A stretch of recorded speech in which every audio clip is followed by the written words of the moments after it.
বিশ্বের বৃহত্তম বিমান বাহিনী রণতরী ইউএসএস জেরাল্ড ফোর্ড গ্রিসের ক্রিট দ্বীপে অবস্থিত মার্কিন নৌঘাঁটিতে পৌঁছেছে।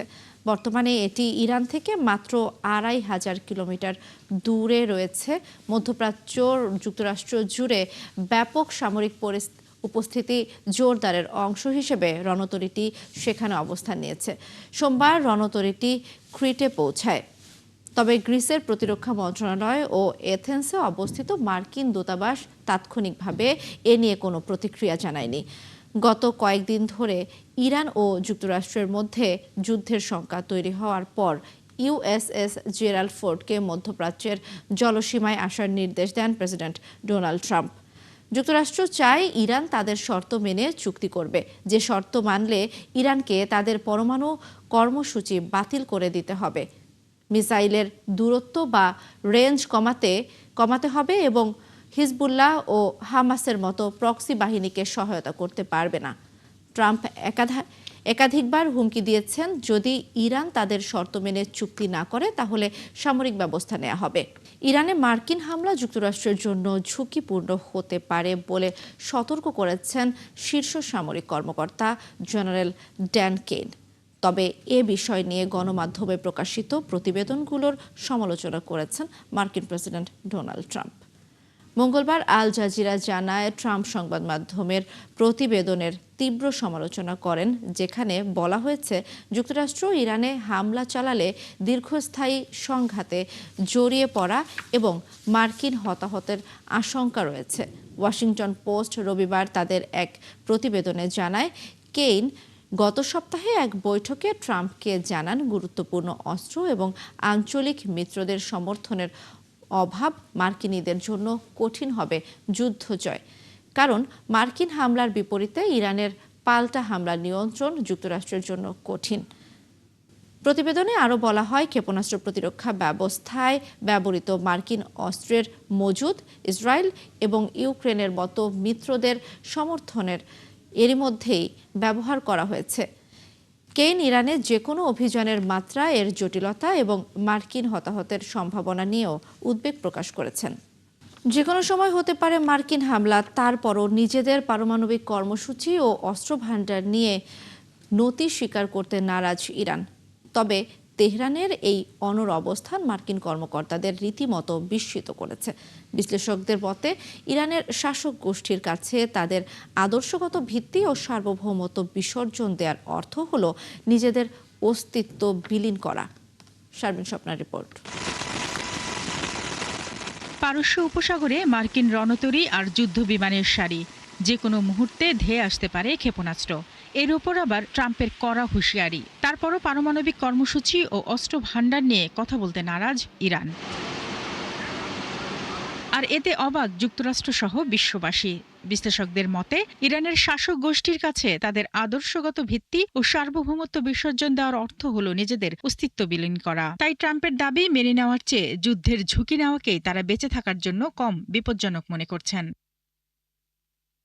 যুক্তরাষ্ট্র ও ইরানের কর্মকর্তাদের মধ্যে সংঘাত এড়ানোর শেষ চেষ্টা হিসেবে আগামী বৃহস্পতিবার জেনেভায় একটি বৈঠক হওয়ার কথা রয়েছে। ট্রাম্প প্রশাসন চাইছে ইরান যেন কোনোভাবেই ইউরেনিয়াম সমৃদ্ধ করতে না পারে, সেই সঙ্গে ব্যালিস্টিক ক্ষেপণাস্ত্রের পাল্লা কমানো এবং আঞ্চলিক সশস্ত্র গোষ্ঠীগুলোর প্রতি সমর্থন বন্ধের দাবিও রয়েছে ওয়াশিংটনের। বিপরীতে তেহরানের অবস্থান হল পারমাণবিক কর্মসূচি কেবল শান্তিপূর্ণ কাজের জন্য এবং ক্ষেপণাস্ত্র তাদের আত্মরক্ষার অধিকার। বিশ্লেষকরা বলছেন, একটি আদর্শিক রাষ্ট্র কখনো কখনো বর্তমান অস্তিত্বের চেয়ে ইতিহাসে নিজের স্থানকে বেশি গুরুত্ব দেয়। আন্তর্জাতিক নিষেধাজ্ঞায় অর্থনীতি বিপর্যস্ত মার্কিন প্রশাসনের ধারণা, ইরান এখন এতটাই দুর্বল যে তারা সব দাবি মেনে নেবে। তবে বিশ্লেষকরা বলছেন, ইরান বিশ্বাস করে একবার নতি স্বীকার করলে চাপ কমবে না, বরং যুক্তরাষ্ট্র আরও বেশি আগ্রাসী হবে। এদিকে যদি সংঘাত শুরু হয় তবে তা কতদূর গড়াবে তা নিয়ে রয়েছে নানা সমীকরণ। বিশ্লেষকরা মনে করেন, ইরান সম্ভবত গত জুনের মতোই সীমিত হামলা হজম করে নিয়ে মধ্যপ্রাচ্যের মার্কিন ঘাঁটিগুলোতে পাল্টা আঘাতের চেষ্টা করবে। এছাড়া ইরান ইয়েমেনের হুতি বিদ্রোহীদের কৌশল অনুসরণ করতে পারে। 2023 সালে হুতিরা লোহিত সাগরে মার্কিন জাহাজ ও রণতরী লক্ষ্য করে চোরাগোপ্তা হামলা চালিয়ে ওয়াশিংটনকে শত কোটি ডলারের লোকসানে ফেলেছিল।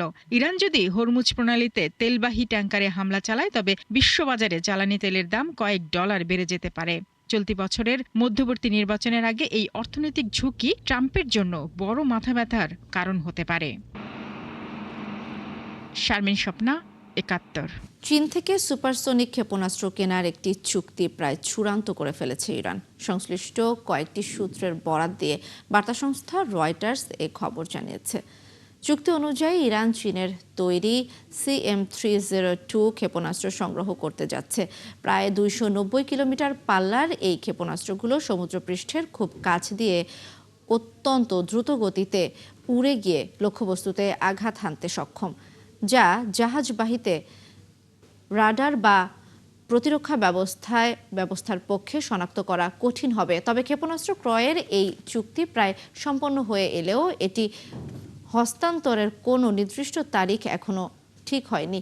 এই ক্ষেপণাস্ত্র কেনার জন্য চীনের সঙ্গে ইরানের আলোচনা অন্তত 2 বছর আগে শুরু হয়েছিল। ইরানের মধ্যাঞ্চলীয় প্রদেশ ইস্পাহানের একটি বাজারে সামরিক একটি হেলিকপ্টার বিধ্বস্ত হয়েছে। এতে পাইলট, কো পাইলট সহ দুই ফল ব্যবসায়ী নিহত হয়েছেন।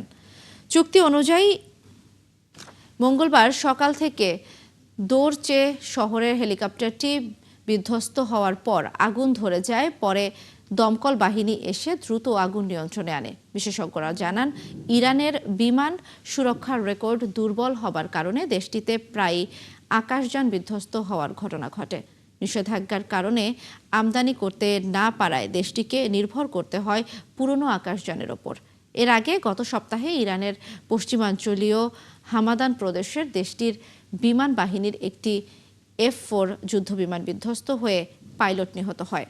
রমজান উপলক্ষে খান ইউনিসে শত শত ফিলিস্তিনি এতিম শিশুদের জন্য আয়োজন করা হয় এক সম্মিলিত ইফতারের। চলমান সংঘাতে বাবা মা ও ঘরবাড়ি হারানো শিশুদের জন্য এই আয়োজন ছিল দুঃখের মাঝেও একটুখানি স্বস্তি ও ভালোবাসার স্পর্শ। স্থানীয় দাতব্য সংস্থা ও আন্তর্জাতিক সহায়তা গোষ্ঠীর উদ্যোগে এই ইফতারের আয়োজন করা হয়।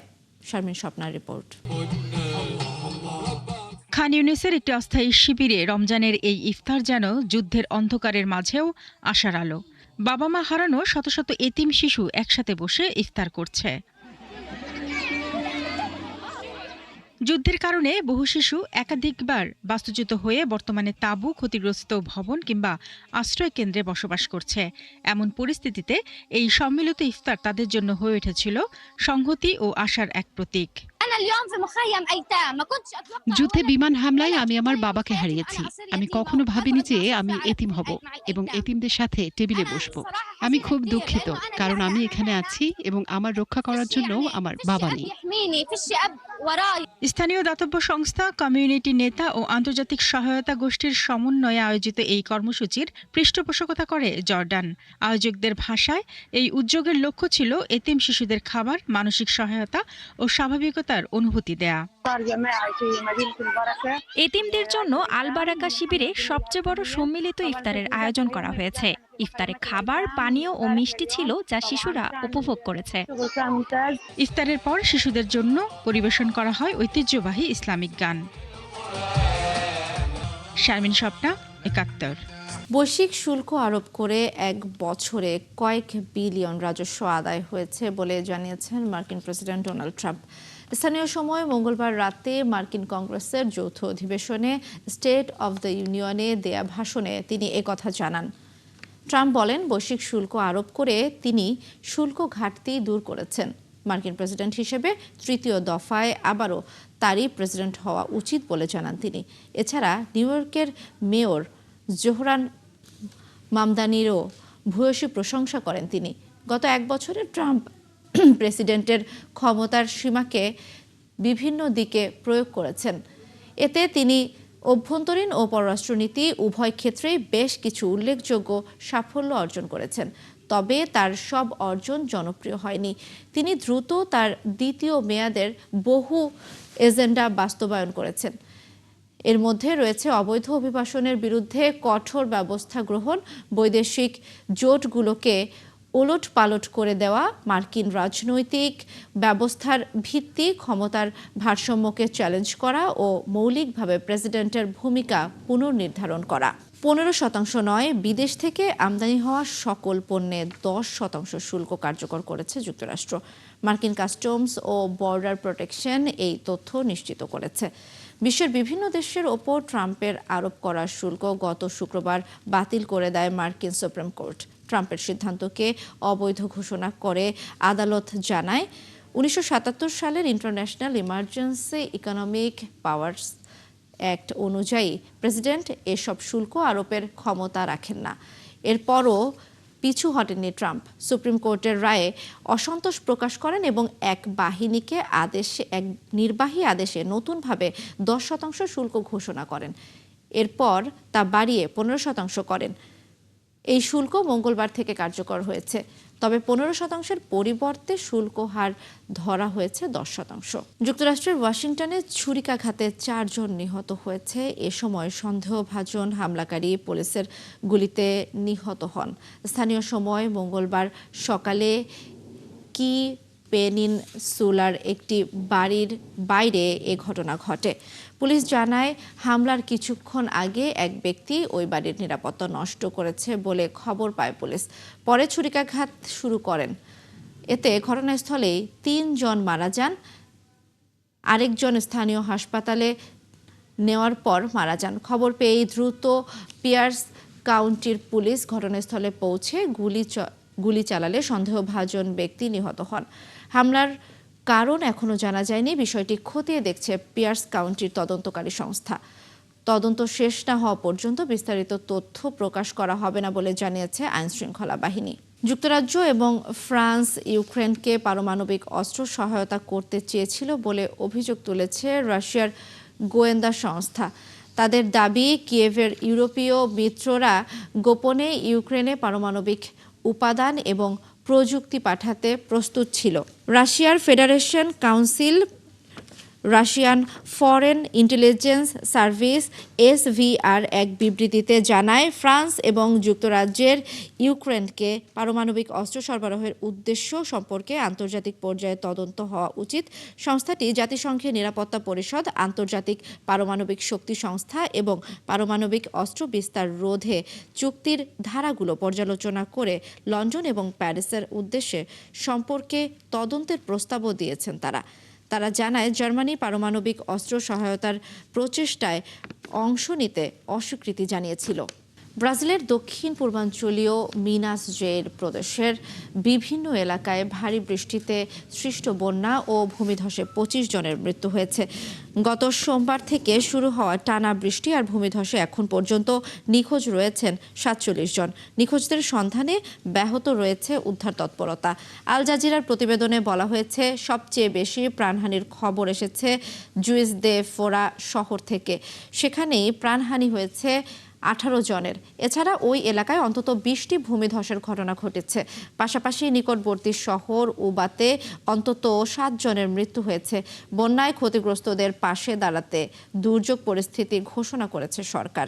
এদিকে মিনাস জেরাইস সহ রিও ডি জেনেরিও সহ আরও 12টি অঙ্গরাজ্যে ভারী বৃষ্টিপাত ও সতর্কতা জারি করেছে জাতীয় আবহাওয়া বিভাগ।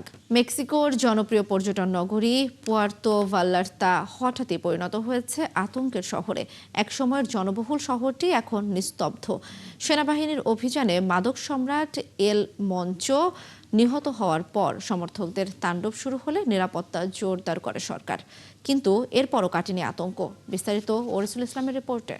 মেক্সিকোর জালিস্কা অঙ্গরাজ্যের প্রশান্ত মহাসাগরীয় উপকূলে অবস্থিত জনপ্রিয় পর্যটন শহর পুয়ের্তো ভাল্লার্তা সুন্দর সৈকত ও পুরনো ঐতিহ্যবাহী এলাকার কারণে হাজারো দেশি বিদেশি পর্যটক নিজেদের প্রশান্তির জন্য প্রতি বছর এখানে ভিড় করেন। কিন্তু মানুষের এই প্রশান্তির জায়গাটিতে এখন শুনশান নীরবতা।